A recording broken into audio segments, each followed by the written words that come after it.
अस्सलाम वालेकुम। 2-3 दिन तो बड़ियां पोस्टां देखियां जा रਹੀਆਂ ਵਾ धान ਦੇ मतलब सरसों ਦੇ मतलब तेज़ी आ गई जी। रेट 6500 बन गया, 6000 बन गया जी। फजूल पोस्टां लोग लगा रहे आ। पिछले 2-3 दिन पहले जहाज़ निकलिਆ एक चावल ਦਾ। जहाज़ भी इस तरह निकले कि 15 दिन हो गए, 10-15 दिन हो गए जहाज़ लगे ਨੂੰ। ਉਹ ਇੱਕ ਨਿਕਲਿਆ, ਇੱਕ ਬੰਦੇ ਨੇ ਪੋਸਟ ਲਾਤੀ ਕਿ ਜਹਾਜ਼ ਨਿਕਲ ਗਿਆ ਜੀ, ਰੇਟ ਵੱਧ ਜਾਣੇ। ਇੱਕ ਜਹਾਜ਼ ਨਾਲ ਯਾਰ ਕੀ ਬਣ ਜਾਣਾ, ਕੁਛ ਨਹੀਂ ਬਣਨਾ। ਪਾਕਿਸਤਾਨ ਦੀ ਸੂਰਤ ਹਾਲ ਦੇਖੀ ਜਾਵੇ, ਠੰਡੇ ਇਲਾਕਿਆਂ ਦੇ ਵਿੱਚ ਬਰਫ਼ਬਾਰੀ ਹੋਈ ਜਾਂਦੀ, ਰਸਤੇ ਬੰਦ ਆ, ਜਿਹਦੀ ਵਜ੍ਹਾ ਤੋਂ ਮਾਲ ਨਹੀਂ ਬਾਹਰ ਜਾ ਰਿਹਾ। ਚਾਵਲ ਦਾ ਇਸ ਟਾਈਮ ਪਾਕਿਸਤਾਨ ਦੇ ਵਿੱਚ ਹੀ ਜ਼ਿਆਦਾਤਰ ਮੌਜੂਦ ਆ।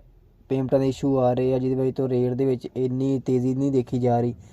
ਰੇਟ ਉਹੀ 52-5300 5400 ਜ਼ਿਆਦਾ ਤੋਂ ਜ਼ਿਆਦਾ ਕੈਸ਼ ਦਾ ਹੈਗਾ ਮੁੱਲ। ਚਾਵਲ ਦਾ ਉਹੀ 10,000 500-600 ਰੁਪਏ ਰੇਟ ਮਾਰਕੀਟ ਹੈਗੀ ਆ।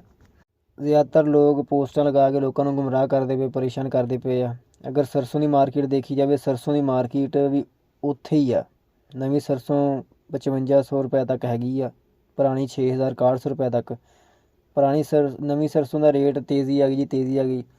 ਤੇਜ਼ੀ ਕਿੱਥੇ ਦੇਖੀ ਗਈ ਆ ਕਿ ਅੱਜ ਤੋਂ 8-10 ਦਿਨ ਪਹਿਲਾਂ ਮੌਸਮ ਕੋਈ ਧੁੰਦ ਵਗੈਰਾ ਹੈ ਸੀ, ਜਿਹਦੇ ਵਿੱਚ ਤੋਂ ਮਾਲ ਗਿੱਲੇ ਆ ਰਹੇ ਸੀਗੇ। ਇਸ ਵਜ੍ਹਾ ਤੋਂ ਰੇਟ ਜ਼ਿਆਦਾ ਡਾਊਨ ਸੀਗਾ। ਹੁਣ ਮਾਲ ਉਹੀ ਖੁਸ਼ਕ ਆ ਰਹੇ ਆ, ਮੋਇਸਚਰ ਜਿਹੜਾ ਵਾ ਉਹ ਘੱਟ ਆ, ਜਿਵੇਂ ਤੋਂ ਰੇਟ ਉਹਨਾਂ ਦੇ ਵੱਧ ਗਏ। ਯਾਨੀ ਕਿ 300-400 ਰੁਪਏ ਖੁਸ਼ਕ ਮਾਲ ਦਾ ਵੱਧ ਗਿਆ। ਉਹੀ ਤੇਜ਼ੀ ਹੈ। ਹੋਰ ਫਜ਼ੂਲ ਪੋਸਟਾਂ ਲਾ ਕੇ ਲੋਕਾਂ ਨੂੰ ਗੁੰਮਰਾਹ ਕਰਦੇ ਪਏ ਲੋਕ।